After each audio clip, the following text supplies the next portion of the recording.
Hello, everybody. Welcome to Technical Section 6, which is on land, women, and vulnerable people. This, of course, is quite a significant session because it brings together some of the main aims of this particular conference. And also, I think, the priorities of stakeholders right across the world.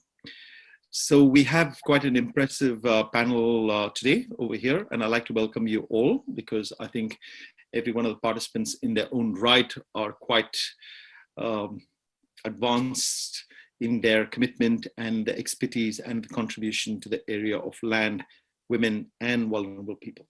So just by way of introducing myself, I'm Sirat Said from the University of East London. I'm also the director of the Center for Islamic Finance, Law and Communities, and also the director of another research center, which is called the Noon Center for Equality and Diversity. I've also had the privilege of being one of the co-founders of the Global Land Tool Network, and some of my work on women's land rights, particularly in the Muslim world, working along with Hilary Lim, Ombretta Tempra, Rafiq Curry, and several other colleagues has informed the Arab Land Initiative. So much for myself. I'm happy now to say that we have some very exciting group of presenters, and just a few ground rules, if I may. The first happens to be that we have a 1.5 hour session, and I hope that this will be participative. So we will have a question and answer session at the end of all the presentations put together.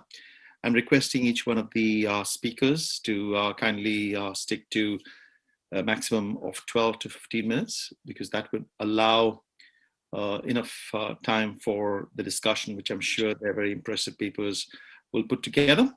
And so without much ado, I'd like to first of all invite Joseph Fieretag, whom, as many of you know, is quite a well-established expert in the area of land.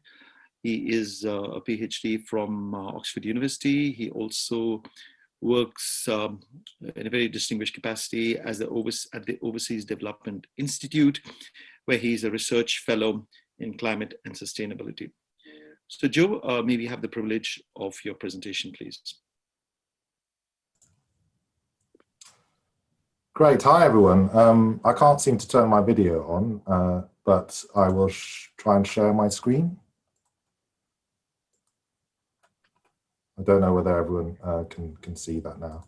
Yes, we can see your screen. Thanks, Joe. Brilliant. So let me just start the presentation. First of all, hello everyone. It's a real privilege to present here at the second Arab Land Conference. I'm really happy to be able to do so. It's also very sad that I can't be with you in Cairo. I would have really loved to have traveled to Egypt this week, but unfortunately, as you know, in the UK, we're still in a national lockdown, although it's easing. We are still very much at home. I'm here in Oxford presenting to you virtually. I wanted to thank the organisers, UN Habitat, GLTN, World Bank, the Arab Land Initiative, and I also wanted to thank Professor Said for chairing this panel. Professor Said actually did me a favour around 2 years ago by speaking at an event in London, the UK Land Policy Forum at ODI in London around 2 years ago. So thank you for that. Thank you for sharing today. I'm going to be presenting on evidence on the perceived tenure security of women in the Arab region on a paper that I've written with my colleagues Shad Mustafa and Elizabeth Tan. Just to give you some background, the paper very much lays out what we already know, which is that barriers to women's ownership and control of land are quite severe in the Arab region. The evidence out there, and I won't talk about this too much because I know some of my colleagues on this panel are going to do just that, is that there are very low levels of female land ownership in the Arab region. Evidence from the FAO shows that that's about 5% in Egypt. Some more recent evidence from household surveys in Jordan and Egypt shows that that's around 4, 5, 6%. So we know that these rates are some of the lowest in the world.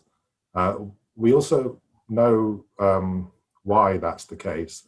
It's mostly to do with unequal inheritance law, but also unequal inheritance practices.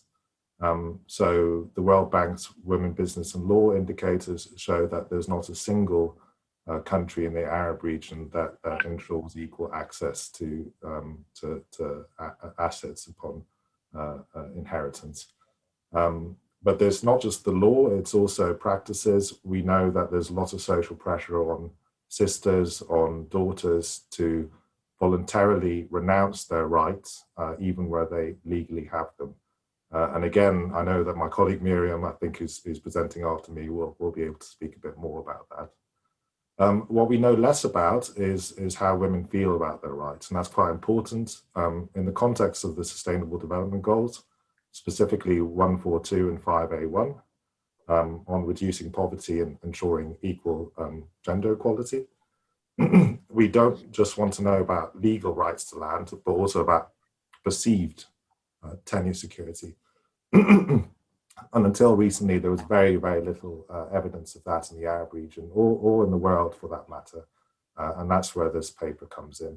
And it's important mainly for the reasons I've just mentioned, which is even where women have legal rights to land, they may not be able to exercise or practice them for various reasons. So in 2020, PRINDEX, the Global Property Rights Index, was released. That gives data for that's representative nationally for 5.2 billion adults in 140 countries around the world. We released that at the World Bank conference last year, although obviously that was postponed and delayed, so we had a separate event for that. And that also covers countries in the Middle East and also in the Arab region. So we've got 13 countries in the Arab region. We've got data for around 6,300 women and 7,250 men. The global results show that about 1 in 4 adults feel insecure about their land and property rights. But the results in the Arab region are slightly higher. And my colleagues will be presenting a paper tomorrow about that, which I encourage you to listen into. But the headline result for that paper is that 1 in 4, so around 24% of adults in the Arab region feel insecure about their land rights. And that represents about 52 million people. I won't go into the methodology too much. You can look that all up on the website, and we've got a couple of papers out there that you can read up on. But the crucial, there's sort of 2 things to note that are quite crucial. The first is the question that we use, the core question, which is in line with global efforts to track perceived tenure security, and is phrased as follows. In the next 5 years, and the 5-year horizon is important, and I'll come back to that later. In the next 5 years, how likely or unlikely is it that you could lose the right to use this property or pass this property against your will? And that could be answered as very likely, somewhat likely, unlikely, or not at all likely. And the second thing to note from the methodology, and this is very important from a gender perspective, is that the survey uses a 3rd stage of randomization. That means that when you get to the household level, you don't stop there. Like many other household surveys do, they will interview the head of the household, who tends to be male, and that does not give you a gender representative sample.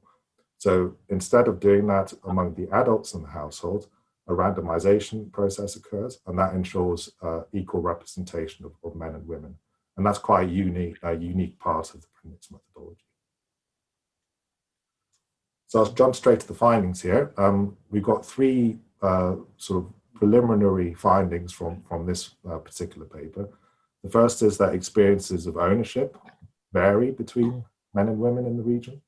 The second is that demographic and socioeconomic context matters, especially when looking at women's land tenure security. And the third is that women face threats to their tenure security from within the household, so from other members of the household. So the PRINDEX survey doesn't just collect data on perceived tenure security, and I'm sure that this will be of interest to you. It also collects basic socioeconomic, demographic characteristics and characteristics on the land and the land tenure. So the survey asks men and women to classify their tenure, and the three main categories are individual joint ownership, that's one, living in family-owned property, that's another, and a third is renting. So this diagram shows you the rate of ownership between men and women in the 13 Arab countries, and also within the 3 Arab sub-regions. So we've got the Gulf countries, Mashrek and Maghreb.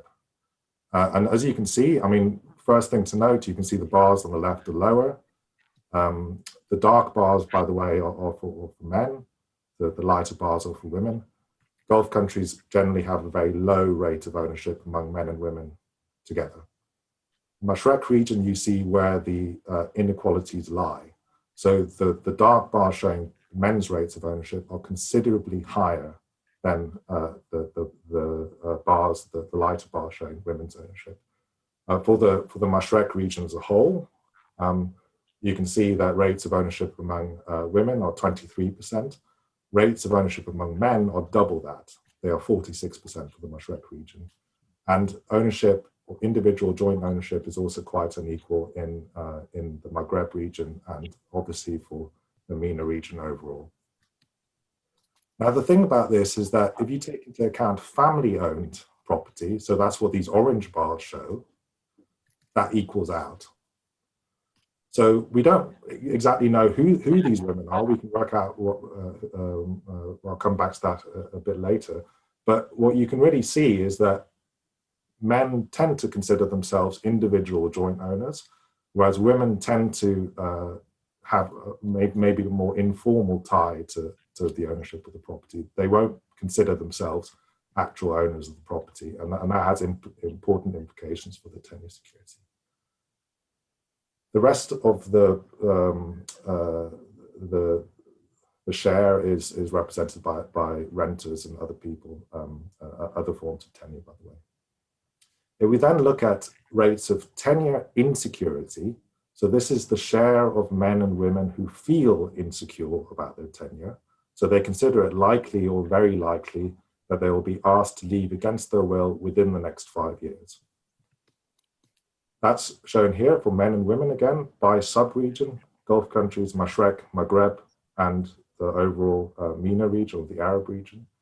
And one thing to point out, first of all, is you need to split the rental sample and the ownership sample. So the left 4 bars show you the tenure security, perceived tenure security of owners, including family owners, and the right shows you the tenure security of renters. The tenure security of renters is a lot lower in the Arab region.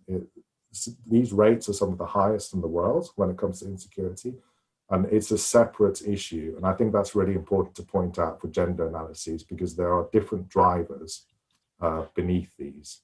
They're related to conflict, to migration, a lot of different things. So we need to consider owners and renters separately.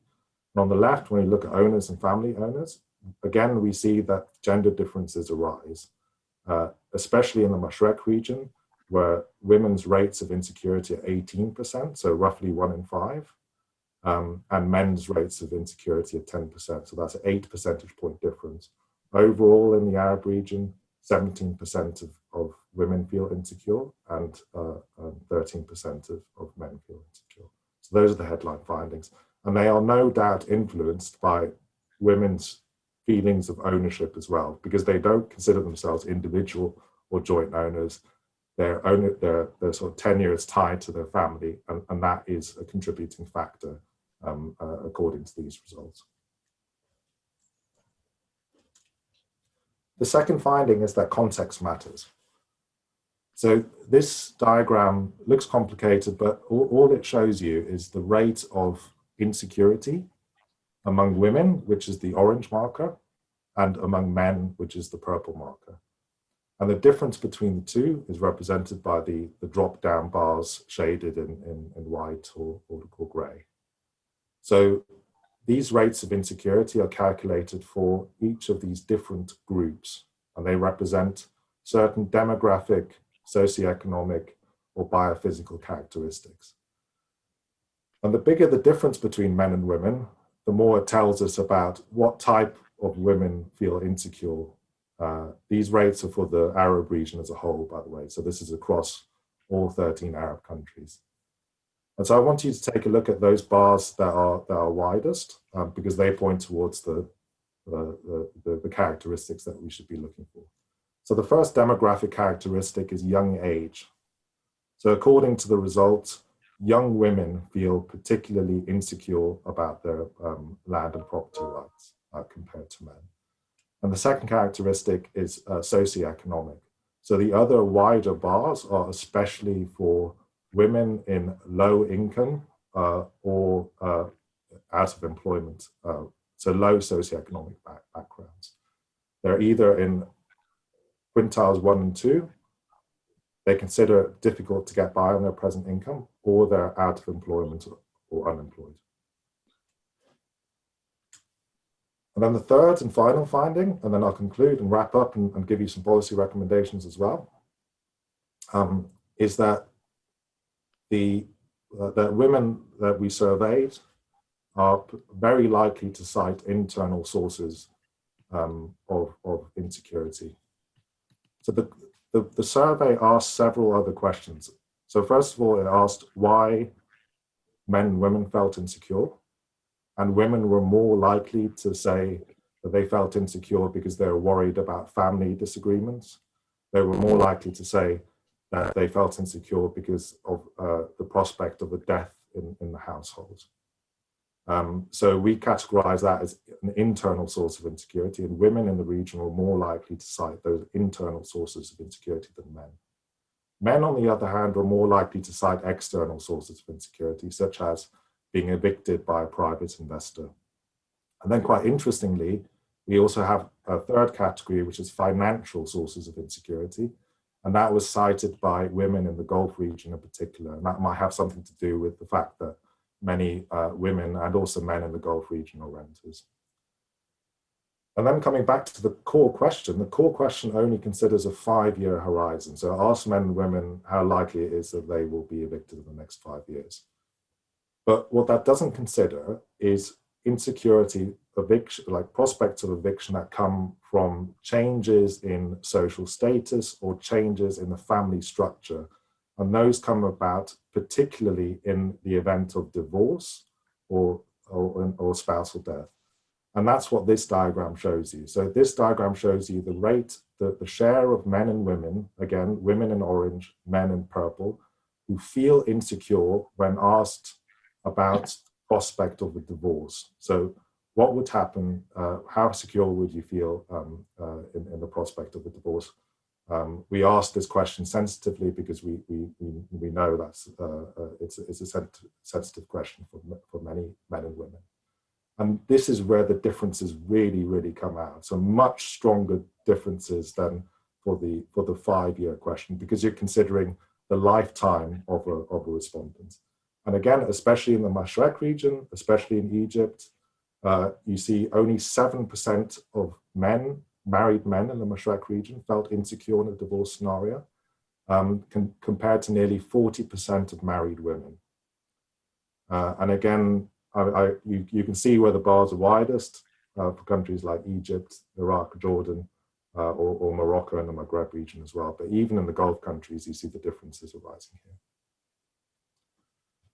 So to conclude, the 3 findings: first of all, men and women's experience of ownership varies, and that influences their tenure security. The focus on individual and joint ownership, many people only look at individual and joint ownership, is quite misleading when you want to look at women's tenure security, because so many women are in these informal family arrangements that their tenure depends on. So you need to take that into account. And this is a bit difficult to say because obviously insecurity among renters is so high in the Arab region, but affordable, good quality rent is a way of securing tenure. I know this sounds a bit strange, but it does offer opportunities for especially young women to maybe leave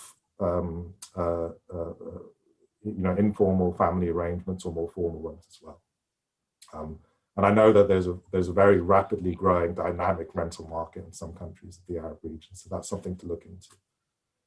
The second is that demographic and socioeconomic context matters. We need to understand this a bit more. And actually, like I said, this paper is only preliminary. We are developing it further. We're still conducting statistical analyses. And what we need to understand is how those contextual factors interplay with others. So the specific framework we used for this paper, developed by Cheryl Dawson, Ruth Mites, and Dick, doesn't just consider individual context or land tenure context. It also considers relationships with the community. So we need to know whether the women who feel insecure, the young women, whether their daughters, their sisters, their spouses, grandparents, we need to know about that and how they fit into the community. And we also need to take into account the institutional context. So that's not just the national legal framework, but also the cultural, social, institutional norms that surround women's tenure security. And third, women's tenure security is especially vulnerable to changes in family structure or social status in the Arab region in particular. And that points towards a policy priority that we all know about, which is that tackling the gender unequal inheritance law in practice is something that has to remain at the very top of the policy agenda in the Arab region. If you have any more questions, please refer to the Prindex website, first of all, because there's many, many resources on there that may be able to answer your question. But also feel free to contact me under joe.firetog@odi.org.uk. But I look forward to the discussion, later on, and really thank you for your attention. Thank you very much, Joseph. That was indeed a very compelling and I think a very pioneering presentation of what is, I think, a significant contribution to our understanding of women's rights, land rights, property rights in the Middle East. So congratulations to your team, also including Shahid and Tan, whom I didn't acknowledge right in the beginning. I'd like to just make a very few quick observations. Of course, we'll open it up for discussions after the other presentations, but just that how thorough and thoughtful your presentation has been makes such a significant contribution to our understanding of SDG target 14.2, because you're not just looking at data, but also perceptions. And many of the assumptions that were being held about women in the MENA region and the Mashriq and the Maghreb, I think you have demonstrated and explained much better. So also much appreciated is your explanation of the context. I know that you have identified very correctly why there is a variation in the security that women actually feel, demographic, social status, and etc. But finally, I also like the fact that you've set the agenda both for the research itself, but also for its application in terms of policy recommendations going forward, family and institutional. So thank you very much, Joseph. I'm sure I'm looking at the room and very envious of all the people who have gathered around in Cairo for this very important conference. So please hold your questions, observations. We like very much to hear you. But I'm in fact moving on to the next speaker, who is Miriam Ababasa. And as many of you know, Miriam, she's a research fellow in social geography at IFO in Amman, and also a consultant, has done a large amount of work in terms of regional urban development in the region, but also particularly in Jordan and Syria.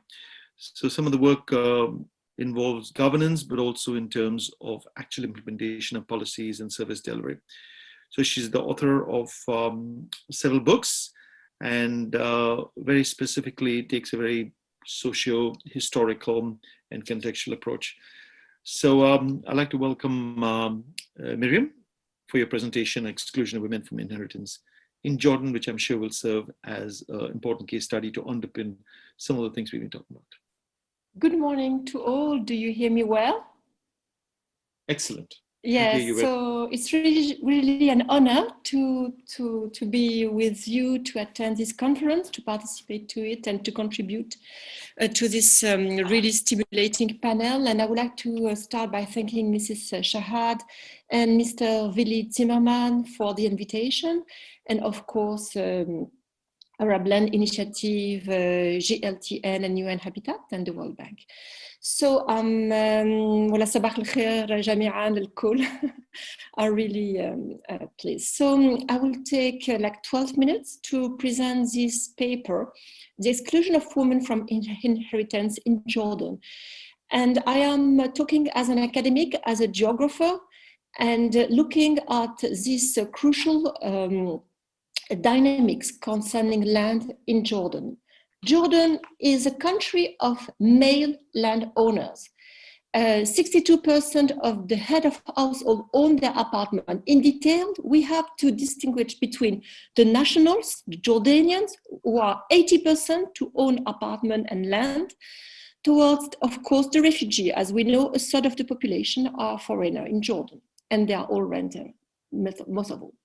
Of course, a patriarchal pattern of power dominates. Let me change the. Yes, dominates both inheritance and property in Jordan. This pattern affects women, but also the youth, which is much less studied. Young brothers in a large family. While the inheritance rights of women are formally enshrined in the Constitution and the Islamic law, female heirs continue to face social pressure to renounce their rights in favor of male heirs. Only 1/4 of Jordanian women entitled to property inheritance receive it fully. Eldest sons decide of the fate of the father, not always following the Sharia. A survey conducted in Ilbit Governorate in 2010 by the Jordanian National Forum for Women indicate that 20% of women had renounced their inheritance rights and that 3/4 of them had done so willingly. So what is the consequence of such cultural norms? Less than 7% of women own their houses and 7% own land. According to the Jordan Population Family Survey 2012. By the way, this data is similar to Egypt, 4%, to Lebanon, 3%. Of course, when you take the statistic, the official statistics, you always found higher figures. 20% of land, for instance, belong to women in Jordan, 24% of apartment. But we are talking only on registered ones, not on the majority. And we know that a third of the construction is not registered. Second floor, third floor, or extension. Of course, we know that. What is interesting is to compare to the fact that women in Jordan own 22.5% of securities, whether bonds, shares, of option in companies. Why is it so? It could be that apartment securities are registered in the name of wives in order to protect these assets from creditors as they are in another names, if in case the business goes bankrupt.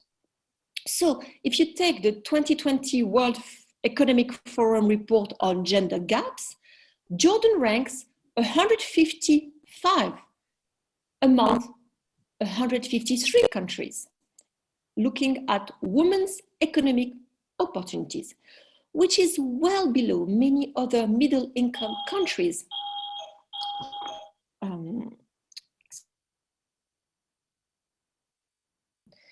So, in fact, of course, this is to be linked to the fact that only 15% of the women are employed, which is, by the way, even more striking that Jordanians are very well educated. We are ranked 81% on educational attainment. So besides social pressure, women are deprived of their inheritance rights in several other ways.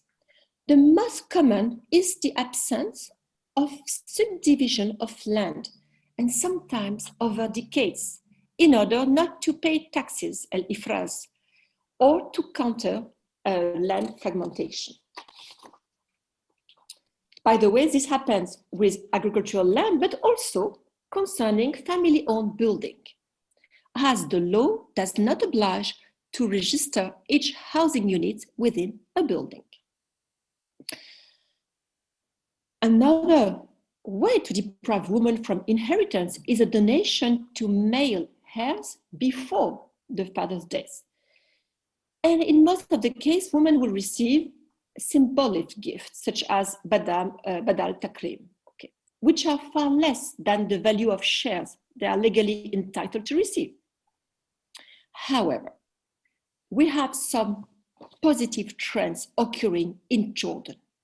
Working with the Sharia court, women's rights activists have managed to obtain in 2011 a 3-month mandatory period after the death of the owner before that any transaction can occur. And we're going to look at the positive impact this measure had. Okay. First, let's look at how to assess property. So I won't be very long on that. We have the brilliant presentation by Dr. Freitag before. So what is interesting is only to keep in mind that a third of, between 2004 and 2015, so if you compare the census, the housing census, and you compare the figure to the Department of Land and Survey property registration, what do you see? Of course, you notice that women own 24% of apartment in 2014 and 20% of land. But again, these are the registered land, not the full set, of course. I won't be long on that. Let's focus on more interesting and original data, which are all the procedure done to deprive, in fact, women for their property rights. Also, allow me to mention that Jordan is really specific in the fact that the Christian communities have decided to apply themselves Sharia to their own property. So they form only around 3% of the Jordan's 10 million inhabitants, but they are major landowner. So it has an impact also on the society, let's say, okay? And the patriarchal hierarchy is as much as a marker of the Christian communities as it is of the Muslim communities, okay? It is well studied, but allow me just to mention it. So, in fact, what are all these techniques that are adopted? So first is live donation, okay?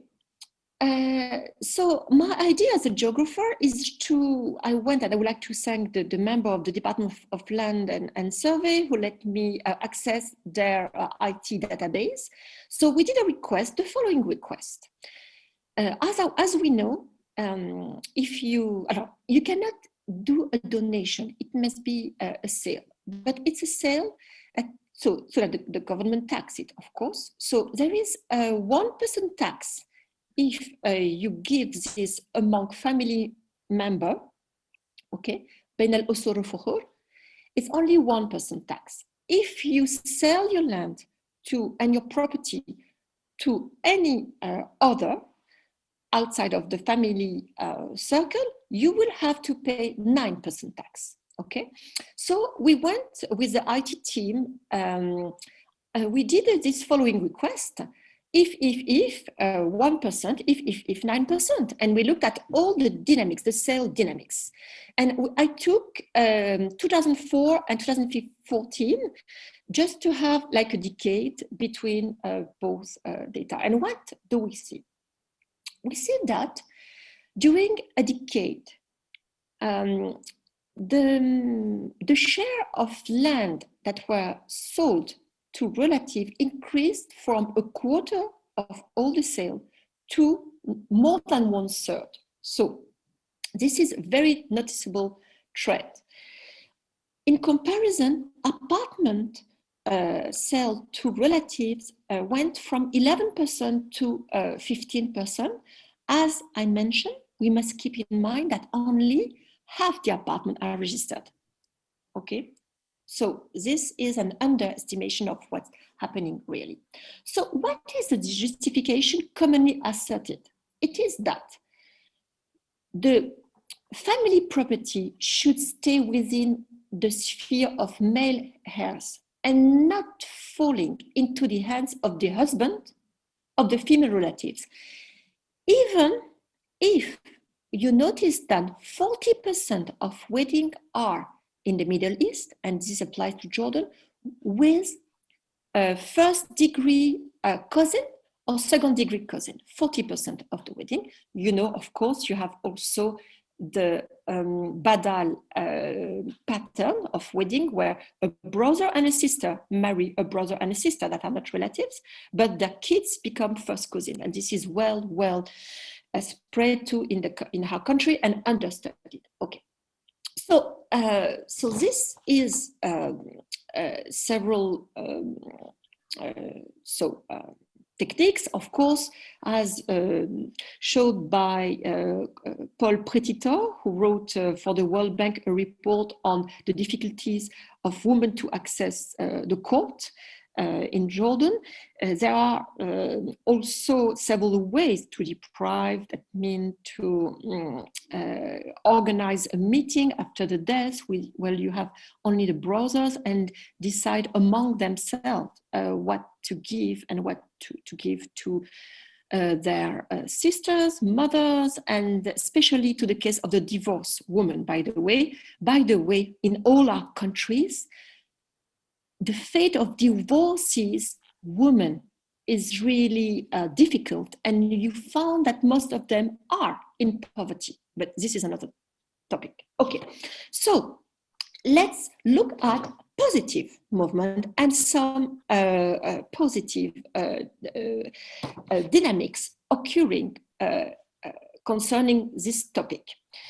In 2011, women's rights activists, Jordan National Commission for Women, but also Mizan, succeeded in amending the Jordanian personal status law by working with the Sharia Supreme Court, the highest religious and legal institution in Jordan. They managed to obtain a mandatory period of 3 months after the death of the owner before any transaction can occur. So no power of attorney, wakala, no takharuj. Another amendment stated that an attorney dealing with an estate was under obligation to inform the heirs of all property included in the inheritance. Of course, a judge must explain to the heirs the legal consequences of the exclusion of the takharuj. Okay, and judge asked for better education for women so that they can better defend their rights. And what is really striking is that I looked at the statistics. And when I wrote my first paper at this time, 2014, you had on 17,000 cases of inheritance, nearly a third, 4,007 were followed by takharuj, exclusion, renouncement, 4,700 cases. But if you look into 2020, you see that now it's only 21%, okay? It's 4,300 takharuj, exclusion, renouncement to the rights of inheritance, but this is a positive reduction, let's say, okay. Of course, again, I should go back to Sharia, to Qadil Quda, and obtain the gender, because this does not give the gender of the person who renounced to his right, okay? We know that in majority they are female, because I did several interviews, but it could be super interesting to also look at how youth and young brother are also excluded from these practices. So now I want to conclude that some very positive movements are occurring in Jordan concerning inheritance. Women are very well educated. They understand that not obtaining this economic basic right will create for them a glass ceiling that will limit their economic participation. We know that. Okay. But, however, we have another threat now. It is the adoption of the new real estate law 2019. And we could do another discussion. I just want to mention that this is the conversion of all Maryland into mulk. And the abolition of Maryland, which is a revolution because this Maryland was introduced by the Ottoman law 1858, okay? Maryland used to be inherited equally between men and women because it was pastoral land, and we know that women are in charge of the flocks. Okay, so this will let's have a look at what will happen concerning the inheritance of very valuable plot of land that are now close to cities. And I would like to thank you very much on this opportunity. Thank you. Thank you, Miriam. That was really excellent. I think it was very broad-based. You provided us insights as far as policy, legislation, Sharia code, and really the practice itself. So I thought your engagement with both the trends in terms of registration of property, whether it be apartment of different communities, and most importantly, your ending where you talked about some very important developments, including the conversion of Maryland into mulk and the threats that are there. So I have so much to talk about, but I would request the participants to just hold on until we hear the other speakers. And I have the privilege now of inviting Nisreen Kavas, who is from the YMCA East Jerusalem, who will be speaking on achieving land ownership for women through inheritance and joint marital property, between the entitlements and the reality. And Nisreen works on women's rights, social and economic empowerment in terms of ensuring sustainable practices. She spent 2 decades working as a psychologist, counselor, teachers and counselors training, and therefore her work has been to network, coordinate, and lobby for women's rights. She also has been active in contributing to Palestinian women's rights and economic rights. Nasreen, over to you, please. 12 minutes. Hi, Yep. good afternoon. Do you see my screen?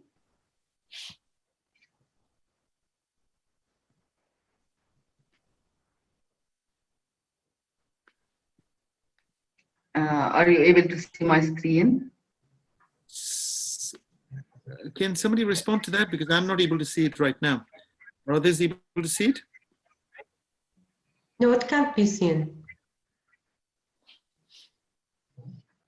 Okay, I'm working on it.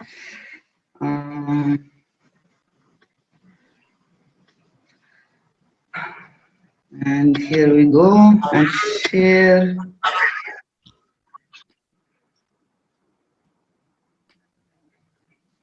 Is it on now? Yes, Yes, we can. Nasreen, go ahead. Yeah, thank you very much. Please go ahead. Okay, I'm going to talk in Arabic today. موضوع الورقة تبعتنا ملكية النساء المتحصلة من الميراث والملكية الزوجية المشتركة ما بين الواقع والاستحقاق. بدي أشكر كثير دكتور جوزيف دكتور مريم، مرقوا على كثير من النقاط اللي كنت رح أقضي وقت عليها، فهيك رح أقضي وقت أقل عليها وأروح للأشياء الثانية. وبحضوري للمؤتمر من امبارح لليوم كان كثير ساعدني انه في اطلاع كويس على وضعنا الخاص، وضع التنميه الخاص في فلسطين، واكثر من متحدث حكى عن العوائق الخاصه اللي بيمروا فيها الفلسطينيه من ناحيه اثر الاحتلال علينا. الاحتلال اللي كما ورد في عن طريق الأمم المتحدة بعام 2016 إنه بيأثر على حركة الأشخاص والبضائع، بقسم الأرض جغرافيا واجتماعيا وسياسيا، وبالتالي بعوق حركة النمو الاقتصادي بفلسطين. فبالأساس قبل ما نروح للمرأة وحق المرأة في الأرض والتملك باسمها الشخصي، إحنا عندنا مشكلة أساسية نتيجة الاحتلال اللي عم بيفرز موضوعين كتير في غاية الخطورة. أول إشي مصادرة كبيرة في الأراضي الفلسطينية، ثاني إشي منع حرية الحركة والتنقل بشكل أساسي. فقد تكون الأرض مسجلة باسم امرأة سيدة أو رجل، ولكن أكيد بمناطق سي هو مناطق جيم كما سميت في المؤتمر باليومين الماضيين كثير بيجد صعوبة إنه يوصل لإلها من البداية.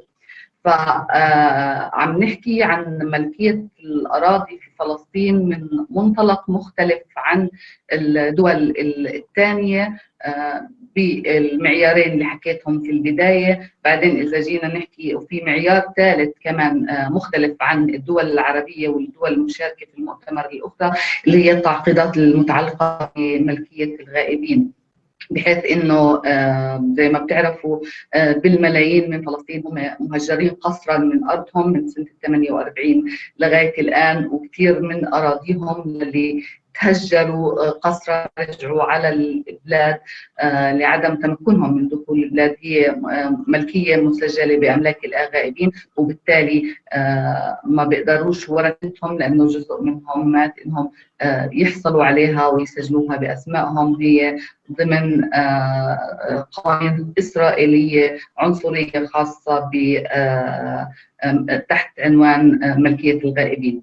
ومن هون نيجي بعدين لوضع النساء بعد كل هاي التفصيلات والاشياء الثانيه اللي مشتركه مع ما ذكر في الاردن ومع ما ذكر في العديد في السودان في الصومال في العديد من الدول.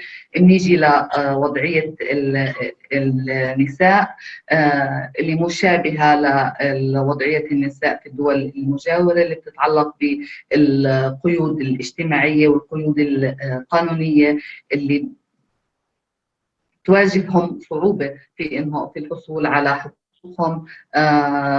وشفنا الأرقام من دكتورة مريم، وشفنا الأرقام من دكتور جوزيف اللي عرضوا قبلي، فبالتالي ما راح أحكي عنها أكثر من هيك. هلأ مين إحنا في ظل هذا الإطار في فلسطين؟ إحنا جمعية الشبان المسيحية القدس بعدة برامج تشتغل فلسطين بكل الضفة الغربية. أنا بنتمي لبرنامج المرأة التنموي. برنامج المرأة التنموي هو برنامج بيسعى لتمكين النساء والشباب من المشاركة والمساهمة في إدراك حقوقهم الاقتصادية السياسية والثقافية والاجتماعية. الهدف منه بالتأكيد هو تعزيز وضع المرأة والرجل بفلسطين. ننطلق من استراتيجية واضحة جدا عنوانها النساء سفيرات التغيير. ضمن هاي الاستراتيجية صممنا ونصمم مشاريع خاصة بالتمكين الاقتصادي للمرأة، ومن أمثلتها مشروعين اللي بتحكي عنهم هاي الورقة، اللي هو المشروع الأول تعزيز حقوق الملكية الزوجية المشتركة للمرأة داخل مؤسسة الزواج، والمشروع الثاني اللي هو تعزيز حقوق المرأة الفلسطينية الاجتماعية والاقتصادية من خلال تشجيع الوصول إلى الحقوق الإرثية. عشان أربط اسم الورقة اللي عم بقدمه هلأ، إحنا قلنا عنوان ورقتنا هو ما بين الاستحقاق والواقع. فلما عملنا دراسة خط الأساس بال 2019 قبل ما نطبق مشروع الملكية المشتركة، وجدنا عدد مش بطال من المجتمع الفلسطيني اللي بيعرف عن الاستحقاق. يعني عم نحكي عن 49.6% من المشاركين في المطروحات كان لهم مستوى معرفة معتدل عن إيش يعني حقوق الملكية الزوجية المشتركة. بحدود ال 29% منهم كانت معرفتهم ضئيلة في الموضوع. يعني عينتنا كانت ل 620 شخص. ولما جينا للاستحقاق من الواقع بمعرفة بهاي الحقوق، لقينا شيء مختلف، واقع مختلف كليا. لقينا انه فقط 8% من النساء المطلقات اخذوا تدبير للحصول على حقوقهم اثناء زواجهم، للمحافظه على حقوقهم في ال ال الأموال اللي نمت أثناء الزواج. بالمقابل 92% منهم طلعوا من مؤسسة الزواج للأسف من غير ما يأخذوا أي حصة من جهدهم أو تعبهم أو أموالهم ادخروها في مؤسسة الزواج. بالمقابل الأرامل لقينا إنه 17.5% تقريبا من النساء في عينتنا اللي قاموا بإجراءات للمحافظة على حقوقهم في مؤسسة الزواج.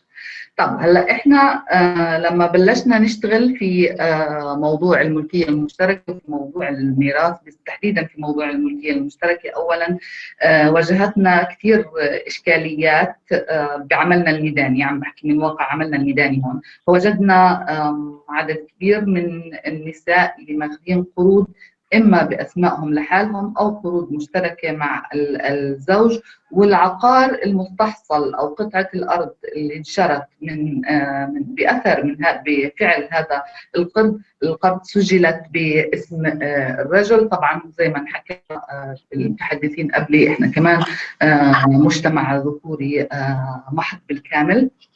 ولقينا كمان إجبار للنساء على إصدار شيكات لصالح الزوج أو الأخ أو الأب، في حين هم عم بيستسهلوا يحلوا مشاكلهم الاقتصادية من حساب الزوجة أو الأخت أو الأم. طبعا بكونش مش شرط يكون لها رصيد في البنك كافي لتغطية الشيكات، بس يتم إقناعها مجبرة بين قوسين على إنها توقع له شيكات على بياض زي ما بيقولوا، وبعدين هو وحاجته الاقتصادية بيعبي هدول الشيكات، وبيؤدي طبعا لنتيجة لقضايا قانونية ومساءلة قانونية للنساء. فهون القضية اللي بدي أحطها تحديدا، إنه طبعا في كمان الكمبيالات وفي كمان التوكيلات، وأهم قضية من القضايا المهمة اللي واجهناها في الملكية المشتركة هي عدم تقدير العمل المنزلي للنساء في فلسطين، واعتبارها بشكل أو بآخر إجحافا. إنه شو بتعمل هي عايشة وعندها بيتها وبتاكل وبتشرب بتعبها. فهي الإشكاليات الأساسية اللي وجدناها. وبحب بهاي دراسة الحالة المعروضة أمامنا أسلط الضوء على مادة في مجلة الأحكام العدلية الفلسطينية اللي هي المادة رقم 867.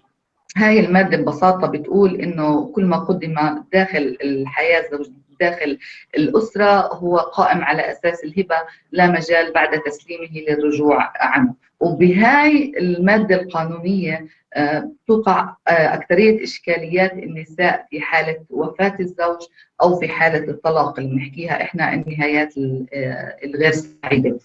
فعندنا من أهداف مشروعنا هي طرح قضية تقاضي استراتيجي لأول مرة في فلسطين لأموال مشتركة في مؤسسة الزواج. فعندنا زوجة أخذت قرض مع زوجها بقيمة $70,000، مدة القرض 12 سنة، عندهم 4 أولاد. بعد 2 من أخذ القرض، وهذا الحكي صار له 2 هم انفصلوا. البنك طبعا ما فيش عنده قوانين لاعتبار انه العلاقه الزوجيه انتهت، فبالتالي مساهمتها في قرض البيت بتنتهي. فصفت السيده لا تزال حتى اليوم بتدفع مع زوجها في القرض للبنك، في حين طبعا هي غادرت البيت هي واولادها. هي مسؤوله عن 4 أولاد، مستاجره شقه صغيره هلا عايشه فيها، وبتصرف على اولادها من خلالها. فهي القضية زي ما حكيتني ما زالت قدام القضاء الفلسطيني، وبيتم العمل عليها ضمن التقاضي الاستراتيجي اللي من أول إنه يعترف بقيمة مساهمات النساء في الملكيات داخل بيتها. بس إحنا لسه لهلا ما وصلنا لتقدم في الموضوع نتيجة إضرابات متلاحقة في سلك القضاء عندنا في فلسطين، وهي قضية إضافية إشكالية فوق القضية اللي ذكرتها. إذا جينا بدنا نحكي عن الميراث، زي ما قلت لكم ما راح أحكي أي تفصيل، لأنه اللي انحكى من دكتورة مريم بالورقة اللي قبلي معمق جدا وكافي جدا. بس بحب أعرض عليكم القضية، أحد القضايا اللي تعاملنا معها، وهي قضية الأشخاص المستضعفين أو الأشخاص المهمشين في المجتمع الفلسطيني. عم نحكي عن قضية 6 عزباء بال40 من عمرها بتعيل 3 أشقاء عندهم إعاقة عقلية، وأختين منهم عندهم مرض السمنة. في 4 أخوة أصحاء غيرها، عفوا 3 أخوة أصحاء غيرها وهي الرابعة. ال3 أخوة وهم ذكور استولوا على الميراث، وهي ببساطة عايشة على منحة من وزارة الشؤون الاجتماعية، وزارة التنمية الاجتماعية، وعايشة على منحة من أهل الخير. إحنا في جمعية الشبان المسيحية رفعنا لها قضية في المحكمة الشرعية، رح أتجنب أحكي تفاصيلها هلأ لضيق الوقت. بس اللي بدي أحكي لكم إياه إنه أخوها لما عرف عن هاي القضية اللي رفعتها أخته، لا طبعا حصل الإرث كان موجود، بس لمأمور التركات لضبط وتحرير التركة للأسف قام بتهديدها إنه إذا استمرت في محاولتها للسعي على حصتها الإرثية فهو رح يعتدي عليها، أو مجرد تهديد لإلها. فهي تواصلت مع الجمعية وقالت لهم إنه قالت لنا إنه إذا أخوي اعتدى علي ما بقدر حدا يساعدني وأنا متنازلة عن القضية. الفكرة اللي قدمناها هون بالمجتمع الفلسطيني وعملنا عليها كثير لوبينج مع صناع القرار، إنه إحنا بنفكر إنه استحداث دائرة تقسيم للميراث في وزارة العدل لوصول النساء إلى حقوقها بعيدا عن الإخوة هي كفيلة إنه تحل كثير من المشاكل اللي بتتعلق بالتخارج أو الإجبار على التخلي أو المماطلة في توزيع الميراث وما إلى ذلك. القصد من هذه الدائرة أنها تكون دائرة إجرائية في وزارة العدل بتستلم حصر الإرث من المحكمة الشرعية، وهي بتتولى توزيع الميراث على كافة الورثة من خلال هاي الدائرة. اشتغلنا على هاي الدائرة لفترة طويلة، ما وصلناش لنتيجة فيها. بس أنا بحديث رئيس الوزراء الأستاذ محمد الشتي امبارح في المؤتمر، وإنه قال إنه موضوع الميراث على أجندة الحكومة وحيتم النظر له توزيعات عادلة. أسعدني جدا إني أسمع هذا المخرج بشكل عام. فإيش بدنا نوصل له؟ خليني أحكي. إحنا كمؤسسة شبان مسيحية برنامج المرأة التنموي، من إيش الهدف من عملنا، سواء على الميراث أو على قانون الأسرة أو على الملكية المشتركة.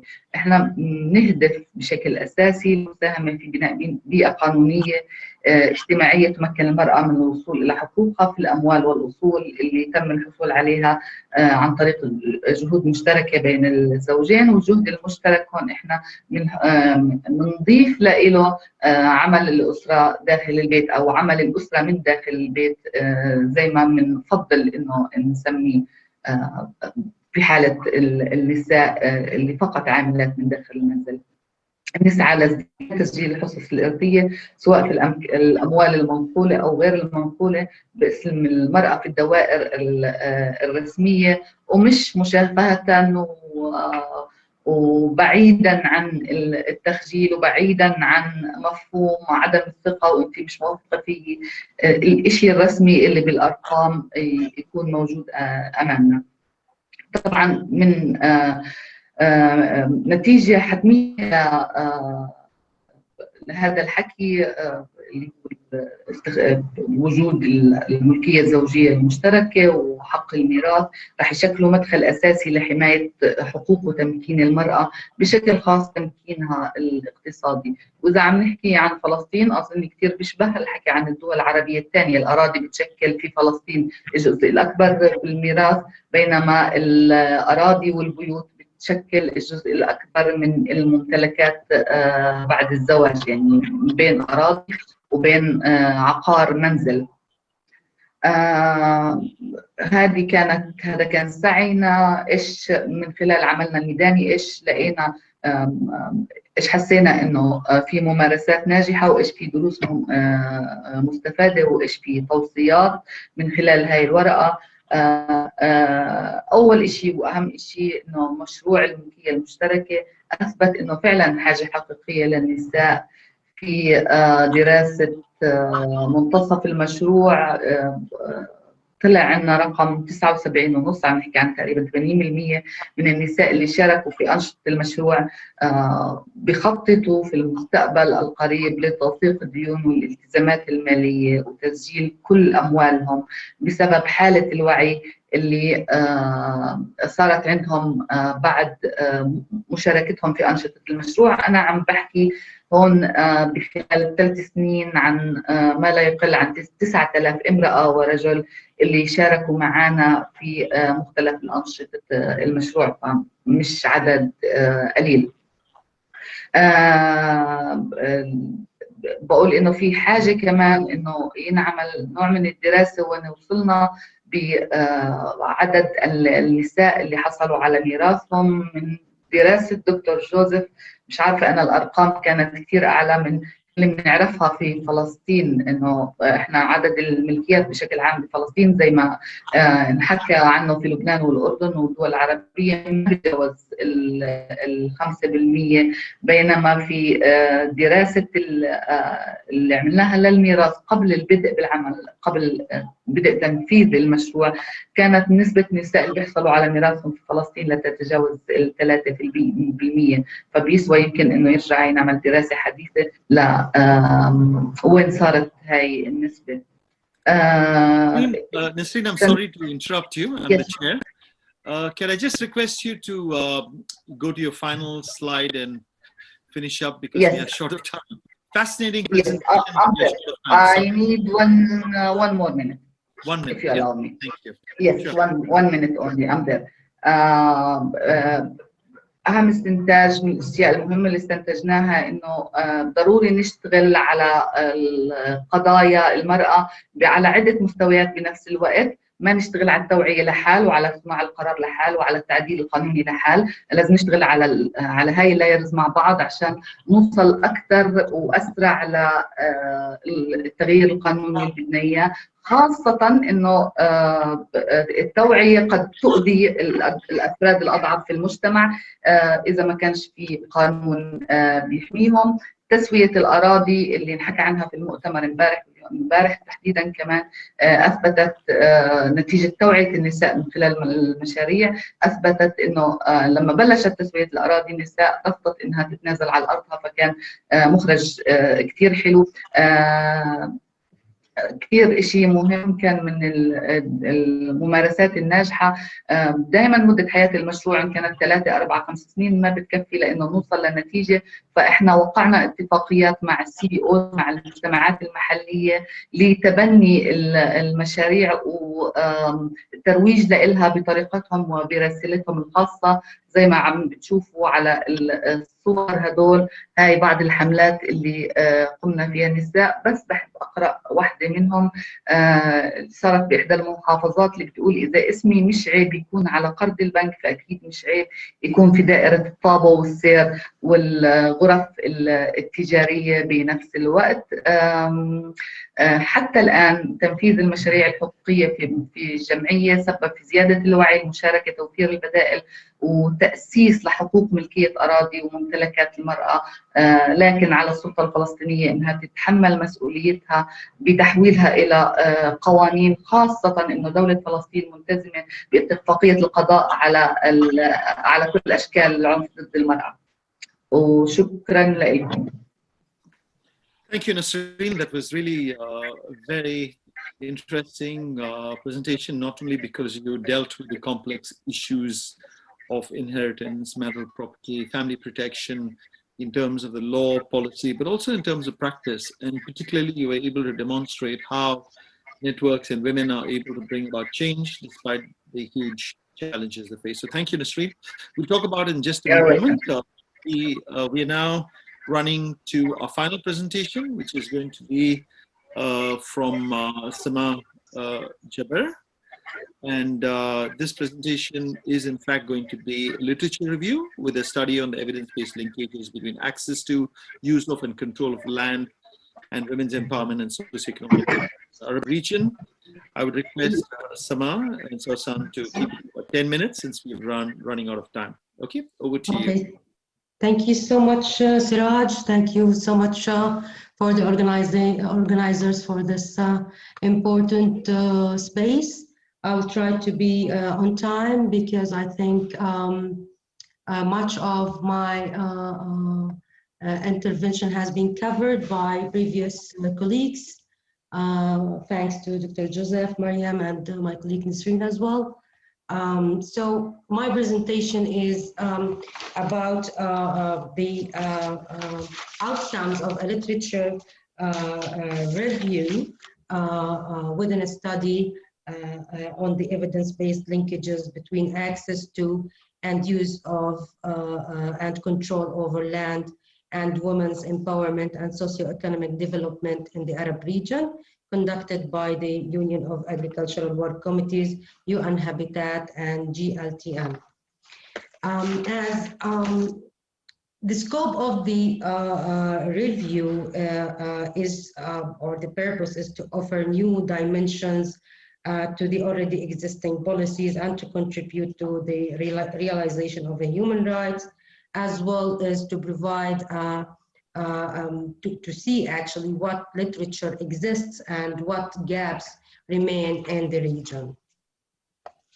When we interrogate assumptions for gaps, we see possible reasons for gaps include the historic indifference to land as a subject of curiosity and inquiry and connection with women in the Arab region. Some assumptions are linked to the common belief in the word that land is not or should not be a subject of women concern.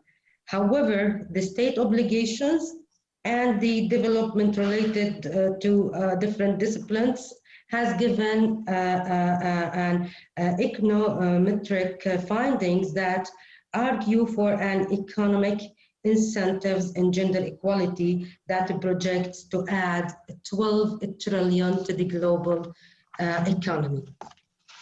In our review, we found that the subject of a woman have remained in the shadow for many factors, among them the domination, the dominant patriarchy, which returns an assumption that material discrimination against women is normal and therefore unremarkable.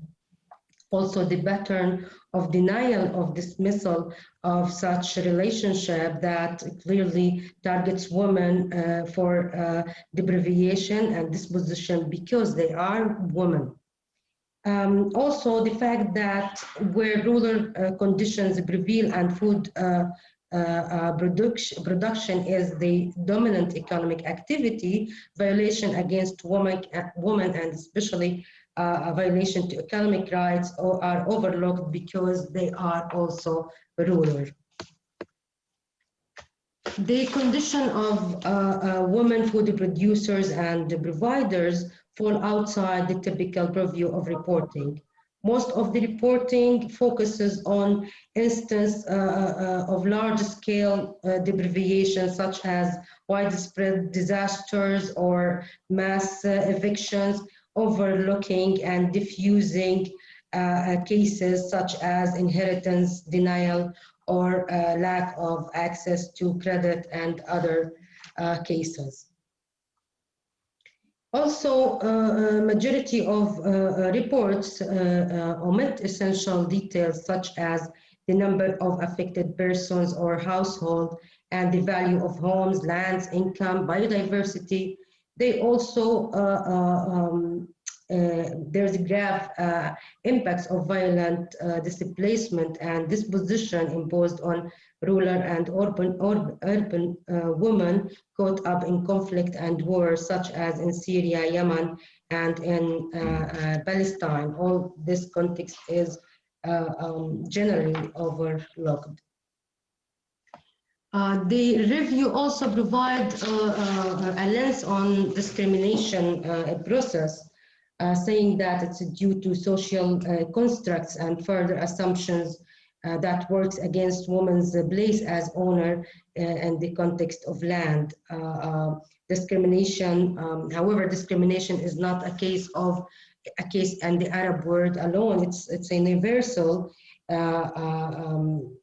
status of women right to participation in public life and decision making does not substantially differ from other region in the world. It's not a case of Arab world alone.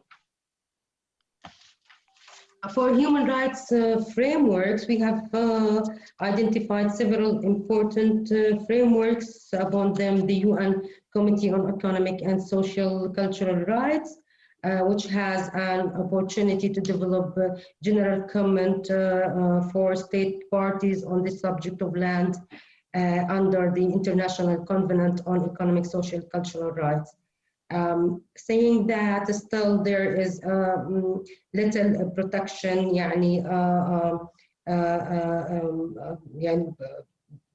through these covenants, and the human rights to property is still as contained in the Universal Declaration is not protected in a proper way. In general, we can say that the literature that exists on women and land all over the world, not only in the Arab region, has yet to catch up to this universal perspective of human relations with land and various implications. Again, on universality of the issue, we found that the potential role of international human rights law in bringing about social changes is controversial in all regions and in the Arab world as well, but a major belief that change must be decided on and initiated by those whom it affects rather than by outsiders. When we talk also about inheritance, we can see that the bulk of the literature treats land primarily as a property to be distributed or exchanged. And most of the literature works in the Arab region is immersed in the matter of inheritance of land and its transfer.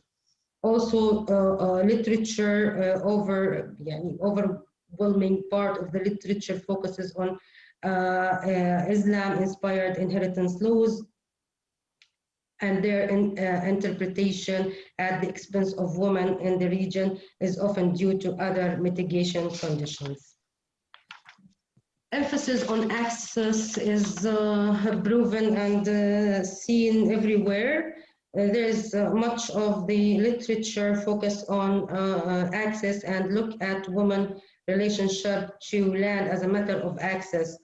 While access is only one among a bundle of holders' entitlements, such as availability, equality, accessibility, effective use, location, etc. And of course, the facts that my colleagues has previously mentioned regarding the region has the lowest level of women land ownership with 5% in the world, is vital to look at the issue of women land rights as more and beyond access. For Tenure, of course, the literature has relied on the UN Special Rapporteur definition of adequate housing, but also provided a range of land rights by providing color concept that identifies Tenure as a system which diverse practices of land access and use pattern coexist. Can we see, as we can see here, and the picture below that it's not one line, but it's overlapping factors with each other, and could be explained more in the other slide here, because color says that we should provide an alternative illustration by replacing the single line with a strip and add different tenure types. We can see here how the social function goes together with parallel with public purposes. This is how we can look at the subject as a comprehensive issue. Sama, this is Sama. I'm sorry to very fascinating, but I would request you to finish as soon as possible because we are running out of time. Sure, I will. Apologies to you. Yes, I will try to. And the final slide, please. Yeah. Yes, please. Okay, we have identified several contexts and impacts on women, and we have also identified that women at risk we cannot portray women as a class, while there are many women vulnerable to the issue, such as women, minorities, widows, divorced, and women with disabilities. And there's a special need for us as agricultural organizations to look at this issue, because women consist more than 45% of the labor in agriculture. And the land grabbing issue is still a big issue, and we should look at it from an international dimension, where states tries to secure food by land grabbing. And finally, I'll just emphasize on the tools that GLTN has identified for us. The most important and core, instrument that GLTN has produced on gender evaluation criteria tool that processes more than 22 questions to determine how to judge if land tools is responsive to men and women needs. And as well, we can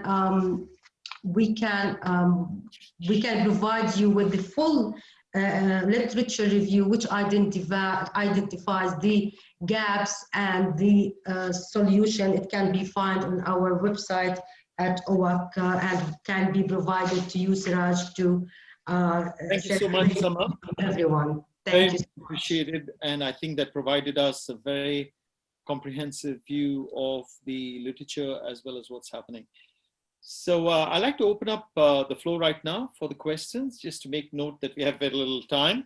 So the three ways that we can participate. One is, of course, as a participant, please put up your hand, and I'm happy to invite you in that order. But also there is the chat. So your comments on the chat can be seen by the presenters who would respond to them, and also the Q&A. So I'm going to start by requesting Innocent and Herji to please come and make your comment, and we'll take probably 3 comments at a time and then request the presenters to respond. So Innocent.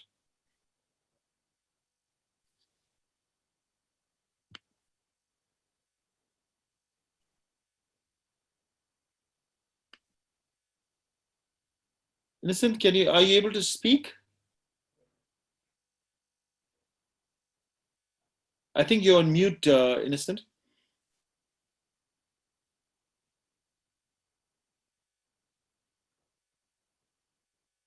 Anybody else would like to ask a direct question? You can put up your hand and we will like to hear you. And meanwhile, if I see any activity on the chat or the Q&A, I'm happy. So Salva, would you like to make a comment? I know that you also made a presentation, but to kick off the discussion.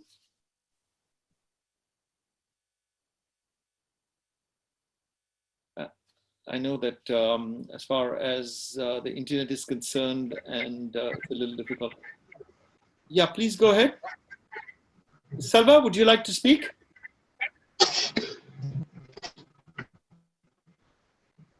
Yes, Salva, please go ahead.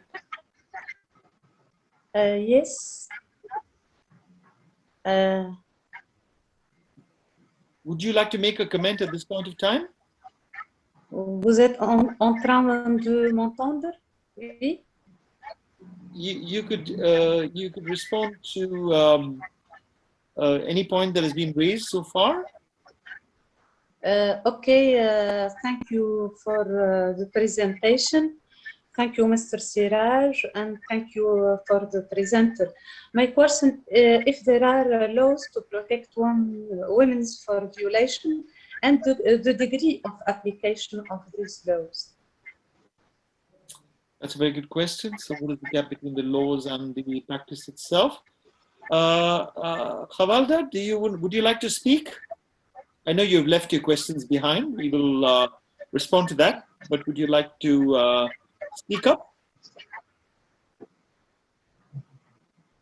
And also, Innocent, if you're able to now speak, you're welcome to speak. Please.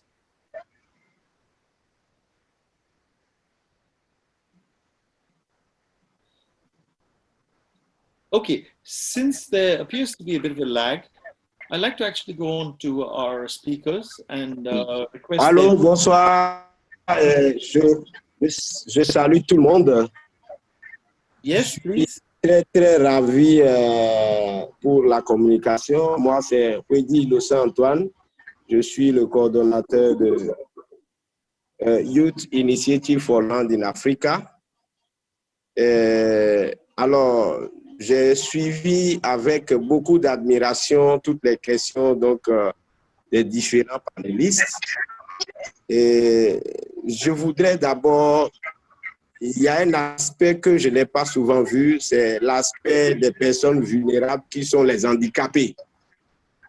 Alors, ces handicapés que je n'ai pas vus, surtout les jeunes handicapés, qui sont réellement des personnes vulnérables, dont on n'a pas entendu parler. On n'entend parler que des femmes et des enfants. Donc, je voudrais que s'il y a des études dans ce sens-là, que vous puissiez nous aider pour qu'on puisse avoir des données à cet effet. Bon, il y avait eu également des questions sur l'eau et le foncier. Et je posais la question de savoir si quel est le processus de sécurisation des fonds de terre avant d'installer les équipements et les infrastructures d'eau.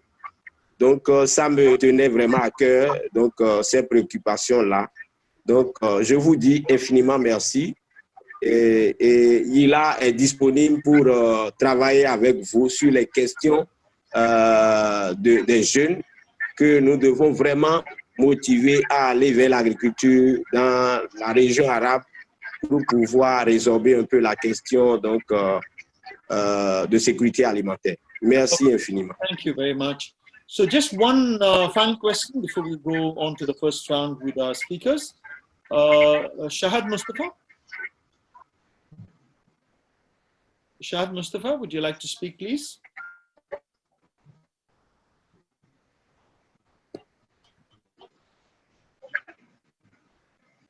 Shahad Mustafa, can you hear us? Yes, hi everyone. I just wanted to make a comment regarding all the nice presentations. Thank you, Joe, for taking this on. Actually, we have now a very nice presentations presenting very interesting data from each country, but we don't have someone who brings all these data together. We have the academic side, we have the non-profit organizations, we have the CSOs, we have NGOs, but we need the action, and this action will come from the government as it's the usual in the Arab world, unfortunately. But even with that, this is an opportunity to give a call to everyone to tell them that we have this information, whether it's academic, whether it's from Prindex, or whether it's from CSOs, to build up a whole package that push towards equal inheritance rights and expose the reality of women in the Arab world. Thank you very much, Siraj. Thank you. I thought that question was very appropriate. And so I'd like to request the presenters to take a few minutes and respond to the questions that have been raised. I'd like to start with Joseph, and then we can go on to Miriam, Nisreen, and Sama. So Joseph, your very inspiring presentation. Obviously, we have not been able to do justice to it because we haven't that much time, but if you could give us a sense of how you felt it went and how people actually responded to you, that'd be really great. Yeah, no, just based on the questions raised and also on Shad's comment, I think it is about sort of taking action.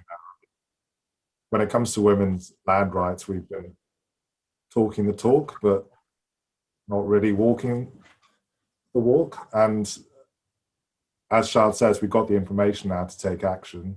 We've got experts such as my distinguished sort of panelists that have been speaking about what needs to be done, but we're not doing that. So I would just urge everyone listening, especially from the government sector, to take note and to use the information and the research that's available and that's coming in thick and fast as well, to take action. The only thing that I would add, and I think this relates to one of the questions that was, I couldn't really hear properly, but was about what needs to be done, what specifically needs to be done, is that it's not just about laws and legislation, but it's also about attitude changing. And that's something that's a bit more difficult to achieve. And this is something that's reflected in findings elsewhere, not just in the Arab region, is that even where legislation is introduced, it's not necessarily practiced and implemented by, especially for women within households. And as to the question on disability, I think that's really important, and also highlights one of the limitations of the Prindex approach. I'm sure you will have all realized that a global survey has its limitations. We've got nationally representative data, but we need more detailed data within the countries. So again, this is a call for everybody listening. If you are interested in a follow-up deep dive survey, and I think that would be very relevant in the Arab region, because we can see where the problems lie. We need to gather more detailed information, not just quantitative, but also qualitative information that also captures some of the risk factors that have been highlighted by the audience, such as disability. So please get in touch if you're interested in a follow-up deep dive study for the region. And Joseph, in terms of your path-breaking research, I think enormous contribution, not only in the area of evidence itself, but in making policy recommendations and thinking about entry points, actors, and really the research agenda for change. Yeah, thank you very much, Joseph. Could I request Miriam to make any response to the questions and to a proceeding generally, Miriam? Yes, no, thank you very much for this opportunity to debate. So in fact, it's really important to look at the limits within each country. For instance, women's rights CBO or women's rights organization need to work within the limit, of course, of the Sharia. This is not even discussed in the Mashrek. In the Maghreb now, there are discussions to have equality amongst inheritance. And I would like to mention that there are now in France, internal debates to give land compensation to women that are excluded from their property in Algeria, Morocco, Tunisia. Imagine, huh? We are thinking about, within France, having an action, and let's say, so it's very complicated, let's say, because it's very sensitive, but there are some debates, internal debates, to think about how to compensate also the fact that some women that are binational or that are, would lose their property. But okay, so it's another, I mean, just to distinguish Mashrek for Maghreb. Now we're in Mashrek. So in Mashrek, exactly, there is a very important point to keep in mind. It is that most of the property we are talking about is under 20, 30 years of high land speculation, without urban land taxation, without vacant land taxation, without, it's all part of the general context where a lot of money is done, it's included. I mean, women are weak because we are talking about major economic transaction, large amount of money in the system, in the framework of financialization of cities, so it all goes together. We should not separate this very complicated issue. So we need to listen to women's rights action, and they are super active. We need to be careful about the fact that we need also to introduce a taxation on vacant land within our cities, but this is another topic. But to limit land speculation and to get after proper housing policies. This is another topic. It's not so different, in fact. Huh? It's all linked. But we didn't make this connection between the context, the economical context, and that. And just to finish, I know we are working now on the Middle East, but if we take Turkey as a comparison, Turkey introduced in 1926 the Swiss Civic Code, okay? The Swiss Civic Code with equality for inheritance. And what do you see? After 1 century, you see that within the large city, women are inheriting, okay? No worries. No worries, Ankara, Istanbul. Okay, you go in the countryside and here you find a problem. In the Anatolian region, you still have exclusion, you still have the equivalent of women renouncing to their rights, So it's super interesting to fight for laws, to see how they are implemented, but also, as you mentioned, to have also discussion amongst countries. For me, I was so impressed by the work done by Madame Nisrin Kawas for Palestine, So we need also to have exchange among countries. Thank you. Thank you very much, Marianne. I think what you remind us of is the complex context, the fast-changing events, where you talked about France, but all over the Middle East, and the Maghreb. There are opportunities, but I think, as Nasreen pointed out, there are also threats.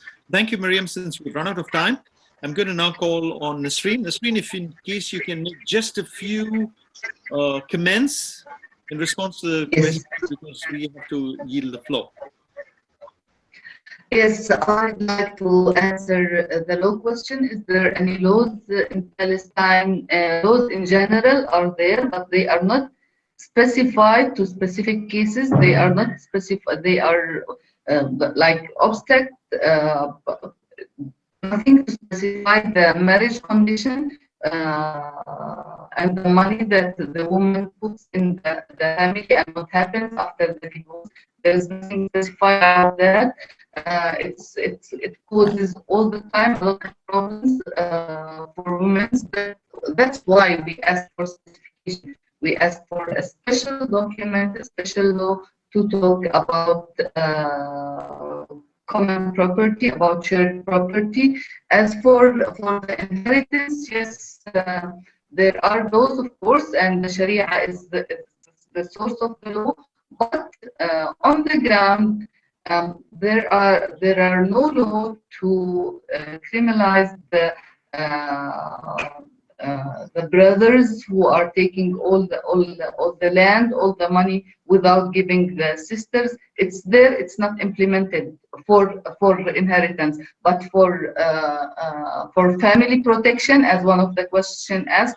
No, for family protection there are no specified rules that the woman can rely on. Just to give you an example from one session, one of the awareness sessions that we did, I all the time recall that man that raised his hand in the middle of the session and simply said, the woman case is finished in 3 words: go, you are divorced. So the fear of divorce. Thank you, Nasreen. I think that's actually true, and thank you for bringing forth the challenges on the ground. I'm sorry, we've run out of time, and we've been told strictly to follow it. Final few words to sum up. If you'd like to just say, perhaps in a sentence or two, any responses you have? Yes, just a few words. I agree with the very legitimate questions. One of them is regarding joining efforts and having like a stopping the fragmentation of research on the issue, and having one comprehensive maybe study to have a collective overview of the issue. I feel that our attempt to have such a literature review that looks into all the literature on women access to land in the Arab region is an attempt to fill a gap in, and it's an attempt to join evidence to build better interventions, and it's also an attempt from us as civil society to and a call for governments to commit to its obligations, our documentations of the tools and thank you. instruments. Yeah, thank you very much, Sama. And I think you've done that. I think through your research and literature review that you've done that.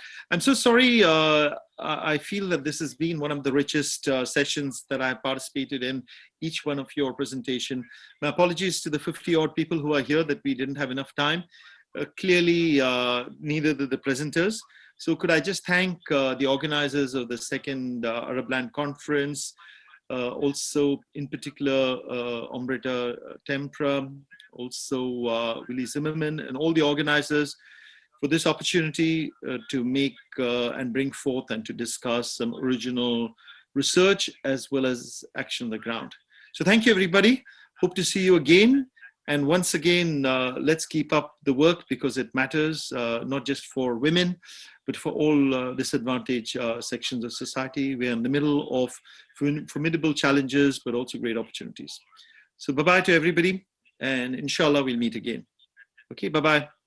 Thank you.